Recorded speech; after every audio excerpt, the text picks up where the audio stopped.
Keep up the hard work and let us know what we can do. Thank you. I yield back. Good. Thank you, Congressman. Mr. Schneider. Thank you, and Mr. Secretary, thank you for your patience staying here. I actually want to give you a chance to correct the record on something you said. You earlier commented somewhat offhandedly that the conflict with Iran had ended. Do you truly believe that we are no longer in conflict with Iran and that they are no longer a threat to Israel or allies in the Gulf, that their nuclear program has been destroyed, that they no longer have a ballistic missile program and drone program threatening its neighbors in the region, and that they will no longer sponsor terrorism in the region and around the world?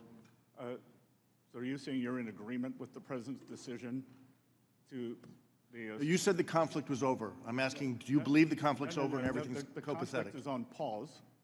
So everything's good with Iran now? No, don't be absurd. I'm asking you to don't be clarify. absurd. That as the President said yesterday, unless an American life is lost, he does not believe that he will have to restart the kinetic acid. Okay, so I'm reclaiming my time, and I'm just trying to help you clear the record. I'm reclaiming my time, Mr. Secretary. Can you promise, because this is your jurisdiction, that you and the Trump administration are not considering lifting sanctions on Iran as a concession towards opening the Straits of Hormuz? We've made it clear that the Straits of Hormuz, the blockade, is the only thing that will be lifted to reopen the Straits. So no sanctions relief whatsoever? I'm not part of the negotiating team, but I am told by the negotiating team, and I strongly believe that the blockade will be lifted. Okay, and I'm just going to reclaim because there's a lot of things I want to cover. My hope is you'll keep Congress informed of any such considerations if they do come up. Also in your opening remarks, Mr. Secretary, you said Americans have more money in their pockets. That's not what I'm hearing from my constituents. Are you saying the overall cost of living is lower today than it was 16 months ago when you came into office? Because what I'm hearing from my constituents is that the cost of groceries are up. For example, beef, coffee, tomatoes are at record or near record highs. The cost of housing is up. And for too many, the American dream of buying a home is out of reach. I'll let you answer. Healthcare premiums continue to rise, and millions of Americans have either already lost or expect to lose their health insurance altogether because of H.R. 1, the bill you so joyously celebrate. Energy costs, gas for our cars, electricity for our homes are all rising through the roof. And family care, child care, and elder care is prohibitively costly. Are you saying that cost of living is lower today than it was a year ago? No, I am saying that we are much closer to the Fed's target rate of 2% on core inflation than we were when President Trump came into office. We were at 2.8%, and you can list off the most expensive groceries or that have had the biggest price increases. I think you're just out of touch with what American families are facing. No. As my colleague noted, I'm reclaiming my time. Tariffs are a tax on American families.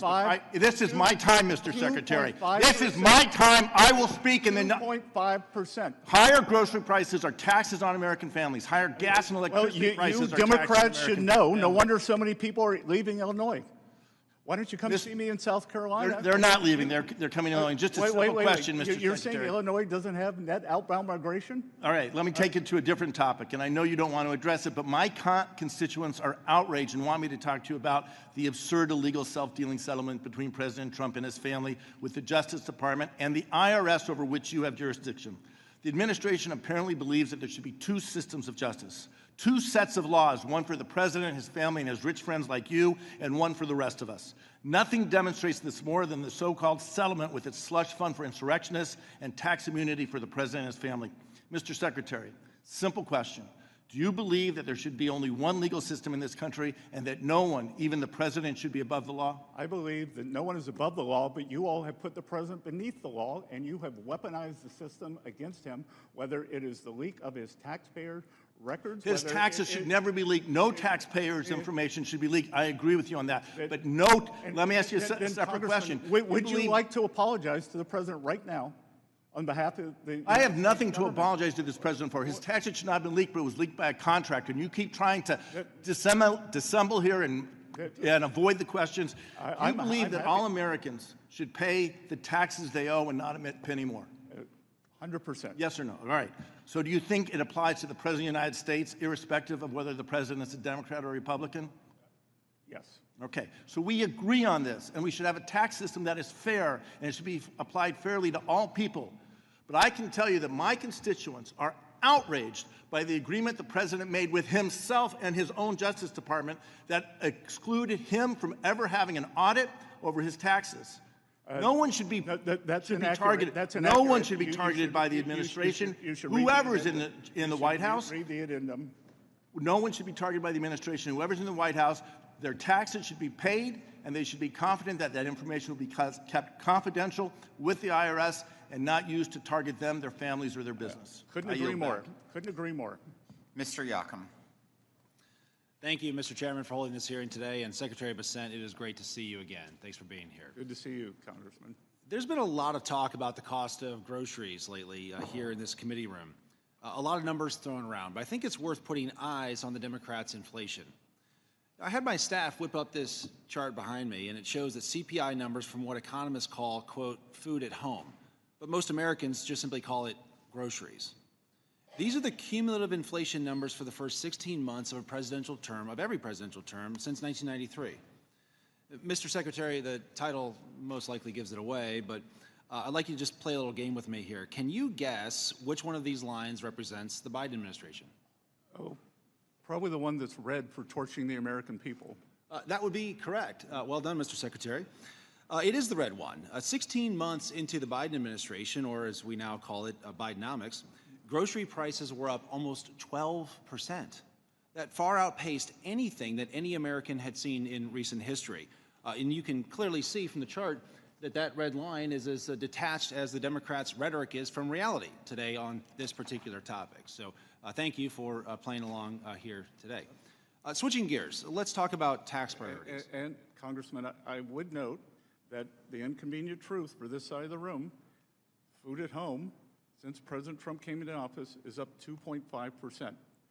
That is the half of what it averaged over the 4 years of the Biden administration.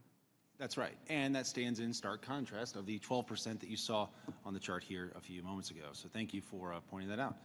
A 2019 New York Times story said that most taxpayers got a tax cut under the first Trump tax cuts. But most Americans didn't believe it because, quote, a sustained and misleading effort by liberal opponents of the law to brand it as a middle-class tax increase. Here we are a few years later, and Republicans cut taxes again for working families and working Americans. But yet again, my Democrat colleagues are rolling out the same tired playbook of bad faith attacks and misinformation. The working families tax cuts cut taxes for working families. It's just that simple. I can't tell you, Mr. Secretary, how many people have come up to me, whether it's at church or in the grocery store or just anywhere around the community, and they've said, hey, thank you, because my tax refund that I got was much bigger than what I expected. It's that working families tax cuts is just simply putting real money back in the pockets of working families. And Congressman, I can tell you when the 2017 tax bill was passed,